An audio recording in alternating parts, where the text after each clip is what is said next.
tratamos de saber en el mientras tanto qué sucede en Venezuela, porque es un panorama realmente muy complicado.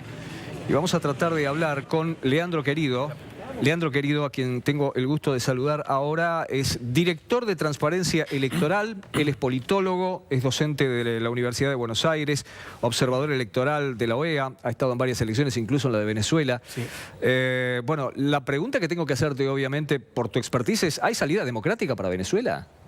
Hay un escenario complicado, cualquiera sea, es un escenario realmente complicado. Porque todavía hoy el régimen de Nicolás Maduro tiene el control férreo del partido militar y con ese control es difícil que se dé una salida en lo inmediato.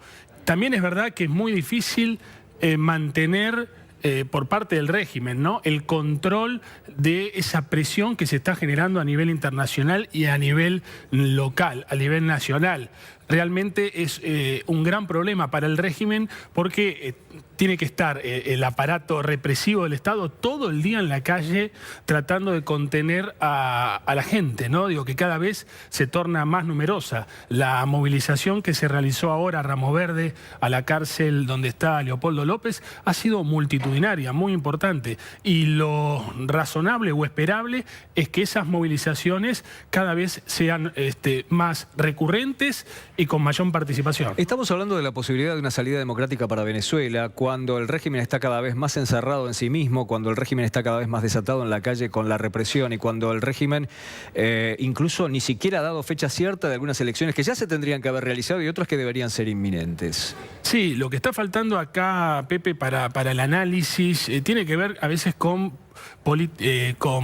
un análisis políticamente honesto, ¿no?, con relación al tema Venezuela. Porque acá estamos ante un régimen autoritario que no para de reprimir, cada vez más muertos, cada vez más presos políticos, y esto es realmente grave. Hoy podemos decir que Venezuela también es un factor de desestabilización para otras democracias en la región, porque también hay que mencionar lo que está pasando en Nicaragua, que es gravísimo lo que está pasando en Nicaragua.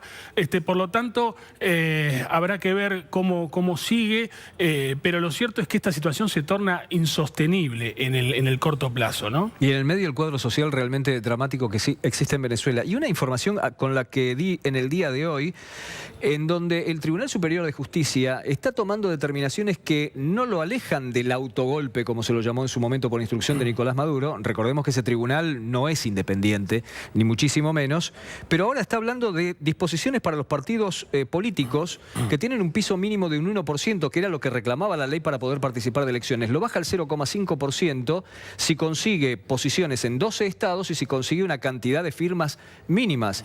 Eso es bajísimo y son todos pequeños grupos que son partidarios del gobierno. Únicamente está modificando el escenario electoral en su favor y no sabemos todavía si va a haber elecciones. ¿Cómo se maneja eso? Bueno, hasta hace poco, hasta, diría yo, el diciembre del 2015, en Venezuela había un autoritarismo competitivo. ¿Qué significa esto? Que todavía ¿Cómo se hizo autoritarismo competitivo? Sí, exacto. ¿Qué significa esto? Que hay elecciones, pero esas elecciones son restringidas, para la oposición se tornan muy complicadas, esta idea de la cancha inclinada, pero hay chances de poder ganarlas. Generalmente en esos contextos las elecciones se ganan por nocaut, y así pasó. En las elecciones de la Asamblea, recordarás, la oposición llegó a los 2/3. Desde ese momento se acabó el escenario de la participación, claro, ahí ya se cortó. Se acabó la democracia allí. Exacto, y había elecciones previstas, las regionales, que son elecciones muy importantes, donde se define el control del territorio,